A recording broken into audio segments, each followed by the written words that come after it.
बाके बिहारी लाल की जय। सबसे पहले आप सभी को अमल की एकादशी की हार्दिक शुभकामनाएं।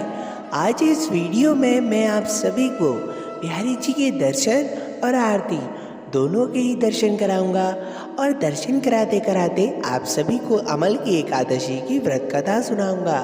तो आप सभी इस वीडियो को पूरा देखें और एकादशी की व्रत कथा को पूरा ज़रूर सुने, क्योंकि इसको सुनने मात्र से ही आपको पुण्य की प्राप्ति होगी। तो चलिए व्रत कथा को प्रारंभ करते हैं। एक बार मानदाता बोले कि हे वशिष्ठ जी, यदि आप मुझ पर कृपा करें तो किसी ऐसे व्रत की कथा सुनाइए जिससे मेरा कल्याण हो।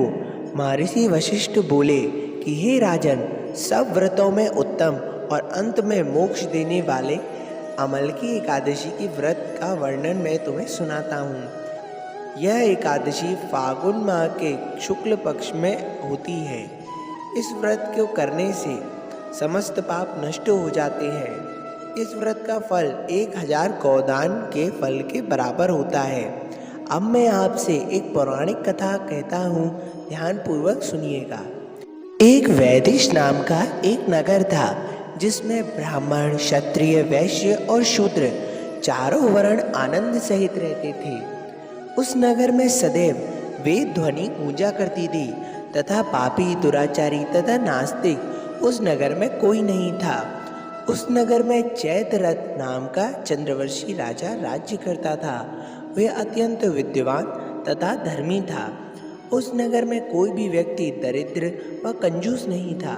सभी नगरवासी विष्णु भक्त थे और आबल, वृद्ध, स्त्री, पुरुष एकादशी का व्रत किया करते थे। एक समय फागुन मास के शुक्ल पक्ष की अमल की एकादशी आई। उस दिन राजा, प्रजा तथा बाल, वृद्ध सब ने हर्षपूर्वक व्रत किया। राजा अपनी प्रजा के साथ मंदिर में जाकर पूर्ण कुंभ स्थापित करके धूप, दीप, नैवेद्य, पंच रत्न आदि से धात्री का पूजन करने लगा। इस प्रकार स्तुति करने लगा। हे धात्री, तुम ब्रह्म स्वरूप हो। तुम ब्रह्मा जी द्वारा उत्पन्न हुए हो और समस्त पापों को नाश करने वाले हो। तुम्हें मेरा नमस्कार है। अब तुम मेरा अर्घ्य स्वीकार करो। तुम श्री रामचंद्र जी द्वारा सम्मानित हो।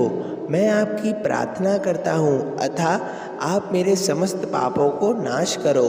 उस मंदिर में सब ने रात्रि में जागरण किया। रात के समय वहाँ एक बहेलिया आया जो अत्यंत पापी और दुराचारी था। वह अपने कुटुंब का पालन जीव हत्या करके किया करता था। भूख और प्यास से अत्यंत व्याकुल वह बहेलिया इस जागरण को देखने के लिए मंदिर में एक कोने में बैठ गया और विष्णु भगवान तथा एकादशी महात्म्य की कथा सुनने लगा। इस प्रकार अन्य मनुष्य की भांति उसने भी सारी रात जागकर बिता दी। प्रातःकाल होते ही सब अपने लोग घर चले गए तो बहेलिया भी अपने घर चला गया। घर जाकर उसने भोजन किया। कुछ समय बीतने के पश्चात उस बहेलिया की मृत्यु हो गई, मगर उस अमल की एकादशी की व्रत तथा जागरण से उसने राजा विदुरथ के घर जन्म लिया और उसका नाम बसुरथ रखा गया।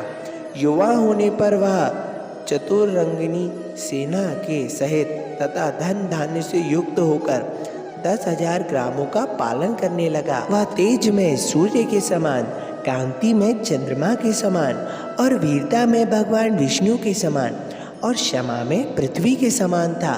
वह अत्यंत धार्मिक, सत्यवादी, कर्मवीर और विष्णु भक्त था। वह प्रजा के समान भाव से पालन करता था। दान देना उसका नित्य कर्तव्य था। एक दिन राजा शिकार खेलने के लिए गया। दैवी योग से वह मार्ग भूल गया और दिशा ज्ञान न रहने के कारण उसी वन में एक वृक्ष के नीचे सो गया।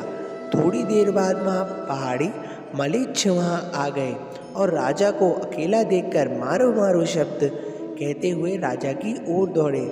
मलेच्छ कहने लगे कि इसी दृष्टि राजा ने हमारे माता, पिता, पुत्र, पौत्र आदि अनेक संबंधियों को मारा है तथा देश से निकाल दिया है, अतः इसको अवश्य मारना चाहिए। ऐसा कहकर वह मलेच्छ राजा को मारने के लिए दौड़े और अनेक प्रकार से अस्त्र शस्त्र उस पर ऊपर फेंके। वे सब अस्त्र शस्त्र राजा के शरीर पर गिरते ही नष्ट हो जाते और उनका वार पुष्प के समान प्रतीत होता। अब उन मलेच्छ के अस्त्र शस्त्र उल्टा नहीं उन्हीं पर प्रहार करने लगे, जिससे मूर्छित होकर वह गिरने लगे। उसी समय राजा के शरीर से एक दिव्य स्त्री उत्पन्न हुई। वह स्त्री अत्यंत सुंदर होते हुए भी उसकी प्रकृति टेढ़ी थी।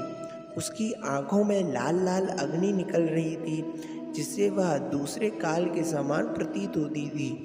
वह स्त्री मलेच्छों को मारने दौड़ी और थोड़ी ही देर में उसने सभी मलेच्छों को काल के घाट उतार दिया। जब राजा सोकर उठा तो उसने मलेच्छों को मरा हुआ देखकर कहा कि इन शत्रुओं को किसने मारा है? इस वन में मेरा कौन हितैषी रहता है? ऐसा विचार कर रहा था, तभी आकाशवाणी हुई कि हे राजा, इस संसार में विष्णु भगवान के अतिरिक्त कौन तेरी सहायता कर सकता है? इस आकाशवाणी को सुनकर राजा अपने राज्य में आ गया और सुखपूर्वक राज्य करने लगा। महर्षि वशिष्ठ बोले कि हे राजन, यह अमलकी एकादशी के व्रत के प्रभाव था। जो मनुष्य इस अमलकी एकादशी का व्रत करते हैं वे प्रत्येक कार्य में सफल होते हैं और अंत में विष्णु लोक को जाते हैं। और इस कथा को सुनने वाले एवं सुनाने वाले दोनों का ही कल्याण होता है और पुण्य की प्राप्ति होती है। आप सभी को ये कथा कैसी लगी कमेंट सेक्शन में ज़रूर बताइएगा।